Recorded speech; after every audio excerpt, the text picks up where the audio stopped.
We start with breaking news as we come on the air. Homes damaged, a school destroyed, and we're getting our first real look at the destruction left behind after powerful winds and possible tornadoes tore through North Texas.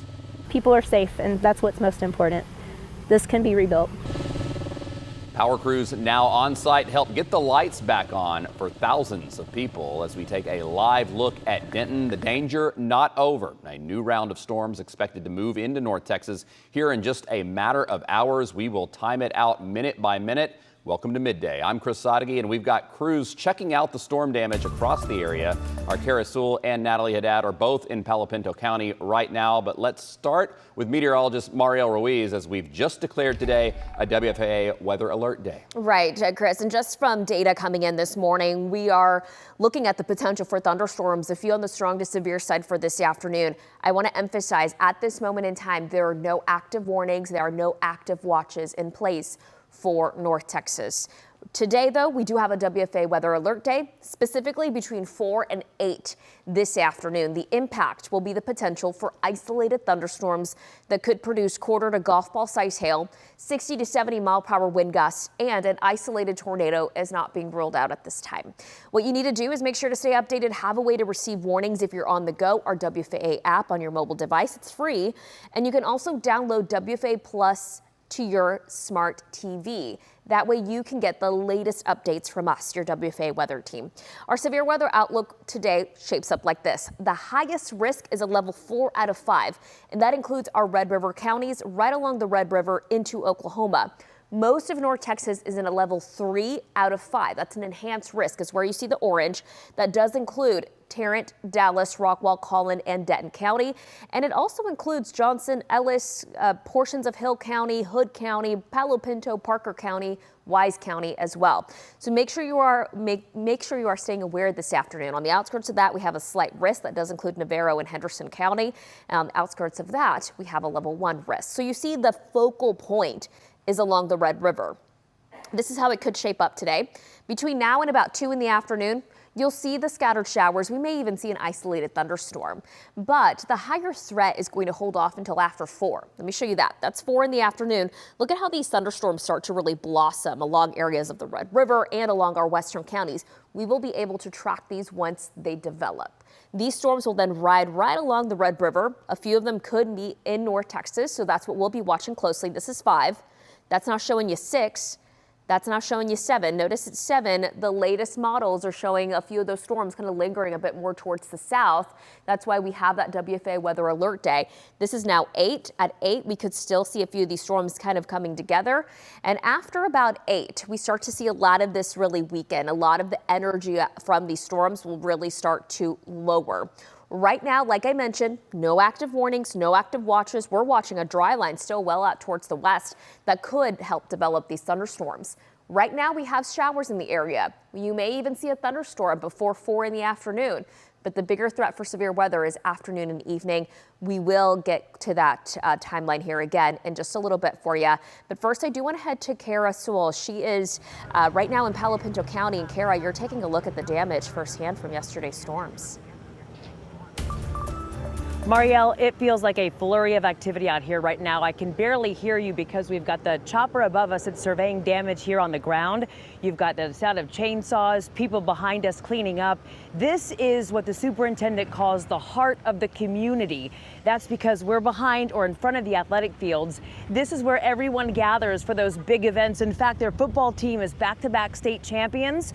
Their gear here, wet, soggy, and all over the place this morning. They've been coming up. In fact, I'm going to step out of the way so you can get a better view. Just a couple of minutes ago, we saw some students arrive to help pick up some of this gear. So whether it's helmets, whether it's pads, I've got, basketballs and balls that are just kind of strung up in some different fencing.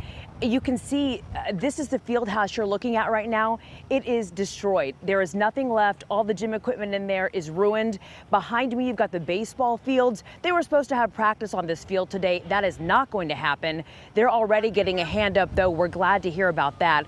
But you've got crews out here and what feels like the entire community helping out.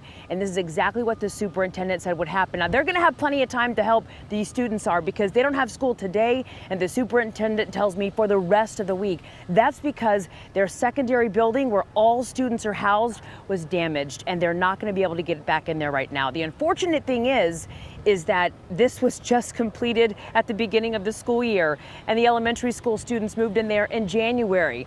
The good thing is no one was hurt. Here's more from the superintendent. This morning, we're just going to check on our families, our kids, our students, their families, and our staff. I know we have some staff that their homes are significantly damaged. We had a total loss of a student house, and so we're going to check on our people this morning.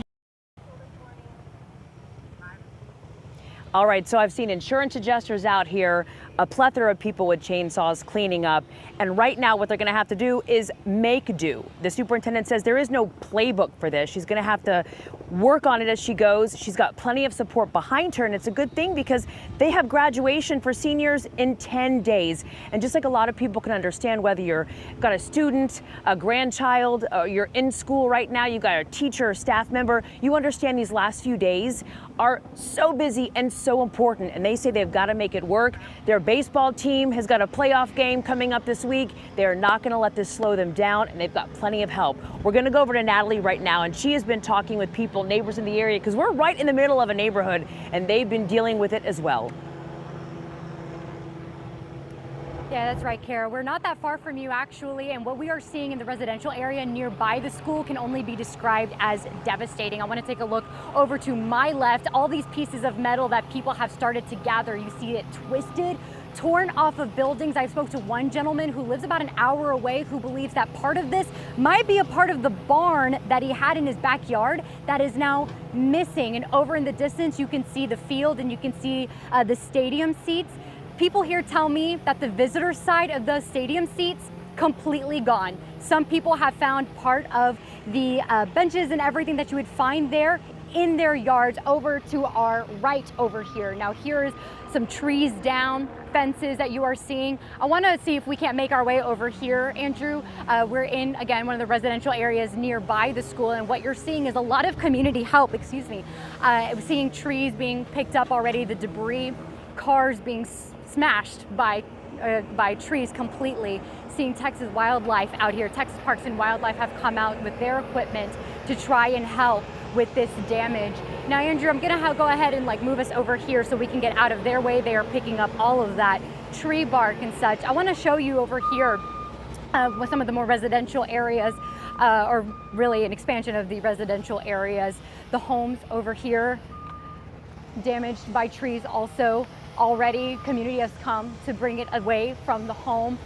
This woman, we were speaking to her earlier, the owner of this home, she lost part of her metal roof on top of her porch, and that boat that you are seeing, that small boat underneath the tree, was completely flipped over, shoved under a different truck that was also smashed by debris. Now over to our further right is actually just about where you are, Kara, and that's where we're seeing the school and where we're seeing the athletic departments, a field house already completely destroyed. They are missing equipment, including baseball equipment. We spoke to the athletic director who says this baseball team at Gordon ISD have a big game coming up. This is what he told us.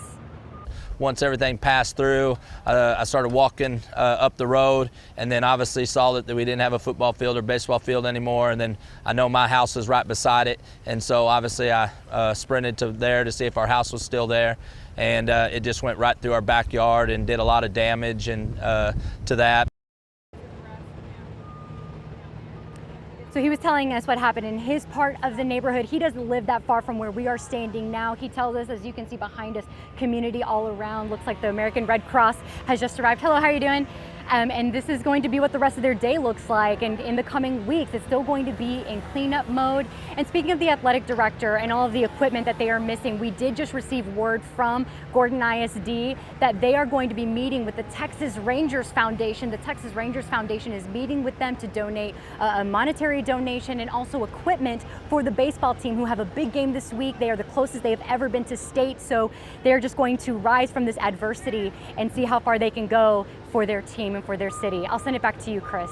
Yeah, thank you, Natalie. Great job out there this morning. Kara Sewell as well. And more cleanup going on today in nearby Wise County. This is video from Bridgeport, the Center for Animal Research and Education, which houses a number of big cats and other wild animals. It posted that some of the enclosures were damaged by straight line winds, but crews were on scene early today to fix it.